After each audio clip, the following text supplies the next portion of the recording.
السلام علیکم ورحمۃ اللہ وبرکاتہ۔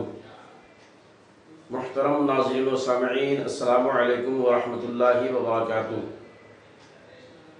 گلوبل 20 چینل میں آپ تمامی حضرات کا دل کی اتھا گہرائیوں سے استقبال ہے۔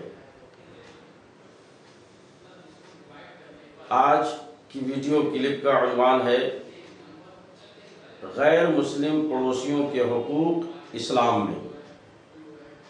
سامعین کرام، اسلام وہ مقدس اور پاکیزہ مذہب ہے جو ساری دنیا کی ہدایت و رہنمائی کے لیے آیا ہے۔ اللہ رب العزت نے اپنے بندوں کی ہدایت کے لیے، ان کی رہنمائی کے لیے نبی آخر الزمان صلی اللہ تعالی علیہ وسلم کو رحمت للعالمین بنا کر بھیجا۔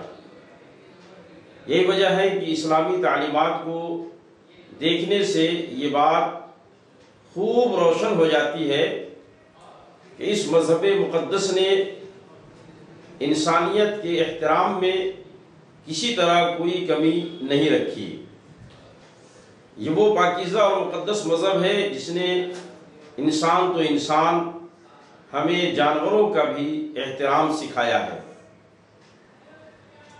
جانوروں کے ساتھ بھی ظلم و زیادتی کرنا اور انہیں کسی طریقے سے ستانا اسلام میں جائز نہیں۔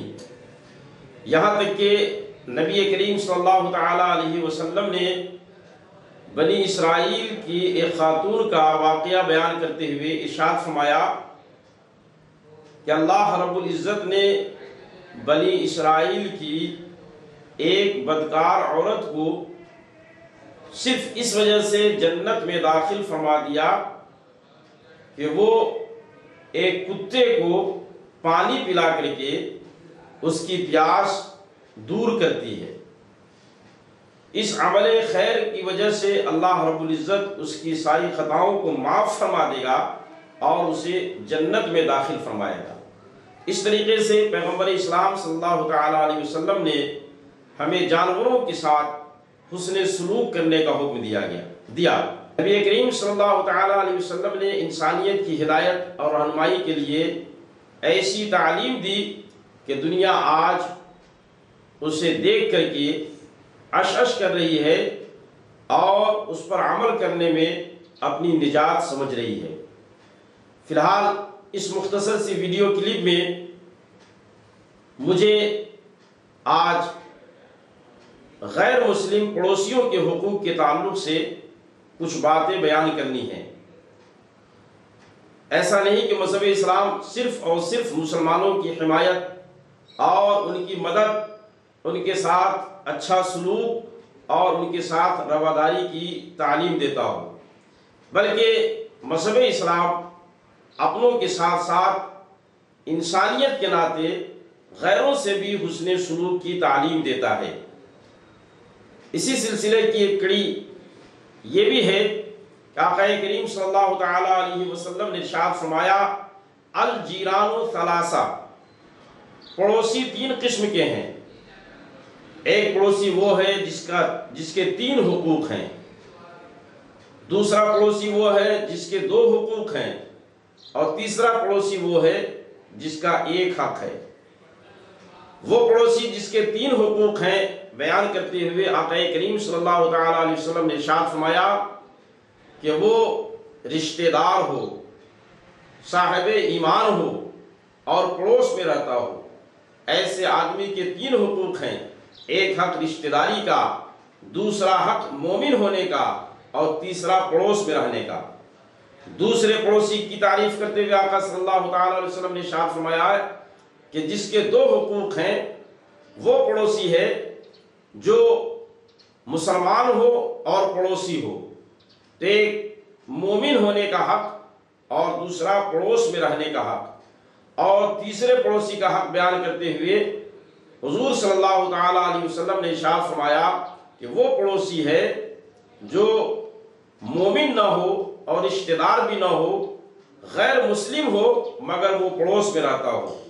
اس کا بھی حق ہے تمہارے اوپر، اس حق کو ادا کرنا تمہارے ذمہ لازم ہے۔ اور پڑوسی غیر مسلم کا کیا حق ہے، اس تعلق سے تفصیلات بہت ہیں۔ مختصر یہ جان لے غیر مسلم پڑوسیوں کے ساتھ بھی اچھا برتاؤ کرنا ایک کامل مومن کے لیے اور ایک بہتر مسلمان کے لیے ضروری ہے۔ مسلم شریف کی حدیث ہے، نبی کریم صلی اللہ تعالیٰ علیہ وسلم نے ارشاد فرمایا، وہ شخص جنت میں نہیں داخل ہوگا جس کی تکلیف سے اس کے پڑوسی محفوظ نہ ہو۔ اس حدیث پاک میں آقا کریم صلی اللہ تعالیٰ علیہ وسلم نے یہ نہیں ارشاد فرمایا کہ پڑوس میں رہنے والا مسلمان ہو یا غیر مسلم ہو، کوئی بھی پڑوسی ہے خواہ وہ غیر مسلم ہی کیوں نہ ہو، مگر اس کو بھی امن و چین پہنچانا اور اس کی عزت و آبرو کی حفاظت کرنا، جان و مال کی حفاظت کرنا، یہ مسلمان پڑوسی کے لیے لازم و ضروری ہے۔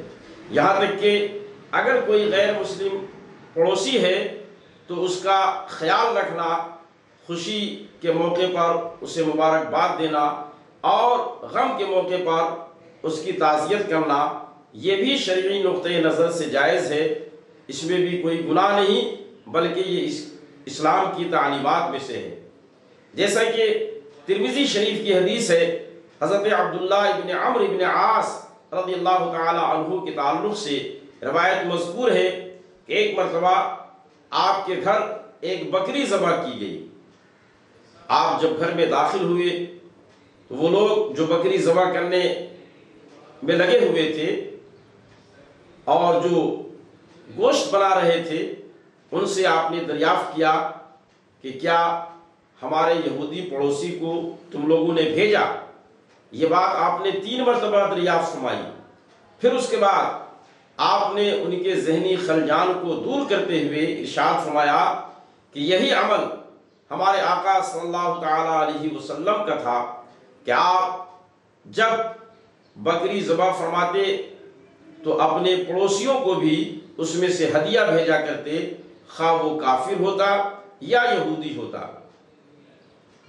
تو اس عمل سے پتہ چلا کہ اسلام اپنے ماننے والوں کو اپنے پڑوسیوں کے ساتھ بہتر سلوک کا حکم دیتا ہے، خواہ وہ پڑوسی غیر مسلم ہی کیوں نہ ہو۔ معزز سامعین کرام، ابھی لاک ڈاؤن کا ماحول چل رہا ہے، اس میں لوگ پریشان ہیں، کیا ہندو، کیا مسلمان، کیا سکھ، کیا عیسائی، کیا پارسی، کیا آدیواسی، انسان ہونے کی حیثیت سے ابھی انتہائی پریشانی کے دور سے گزر رہے ہیں۔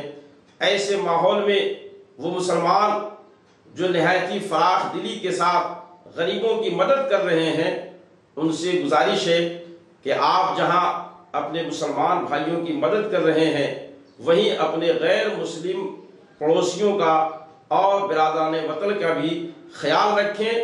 آپ کے پڑوس میں اگر کوئی غیر مسلم ہو تو اسے نظر انداز کر کے دور دراز صرف مسلمانوں کی مدد کے لیے آگے نہ بڑھیں۔ یقیناً ان کی مدد کی جائے، مگر ان کے ساتھ ساتھ اپنے آس پاس کے پڑوسیوں پر بھی نظر رکھی جائے، ان کے ساتھ بہتر سلوک کیا جائے، ان کی ضرورتیں پوچھی جائیں۔ اگر وہ محتاج ہیں، ضرورت مند ہیں، اگر انہیں کسی قسم کی آپ کی مدد کی ضرورت ہے، مالی مدد کی ضرورت ہو یا جانی مدد کی ضرورت ہو، آپ ان کی مدد کریں۔ اللہ رب العزت ان کا بھی خالق ہے، اللہ پروردگار آپ کو اس کا اجر عطا فرمائے گا اور وہ اپنے بندوں کے ساتھ حسن سلوک کرنے والوں سے خوش ہوتا ہے۔ لہٰذا امید ہے کہ آپ اسلام کی ان روشن تعلیمات کو اپنے عمل سے برادران وطن پر واضح کریں گے اور اس لاک ڈاؤن کے ماحول میں ان کی خدمت کر کے ان کا دل جیتنے کی کوشش کریں گے۔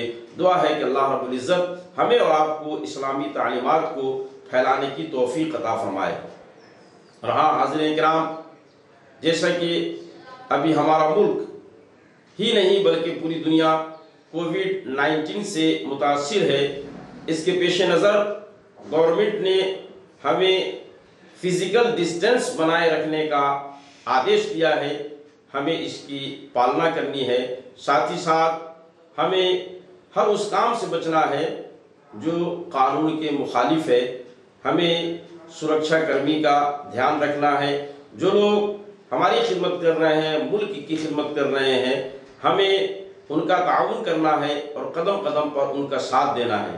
اس لیے آپ حضرات سے گزارش ہے کہ بلا ضرورت ہرگز اپنے گھروں سے باہر نہ نکلیں، گلی چوراہوں میں بھیڑ نہ لگائیں اور کسی طریقے سے بھیڑ کا حصہ نہ بنیں، اپنے گھر پہ رہیں، محفوظ رہیں، خود اپنے آپ کو اور اپنے اہل خانہ کو سکھ پہنچانے کی کوشش کریں، کسی طریقے سے پریشانی میں مبتلا نہ ہو۔ دعا ہے کہ اللہ رب العزت ہمیں اور آپ کو ان مشکلات سے نجات عطا فرمائے اور بہتر سے بہتر کام کرنے کی توفیق عطا فرمائے۔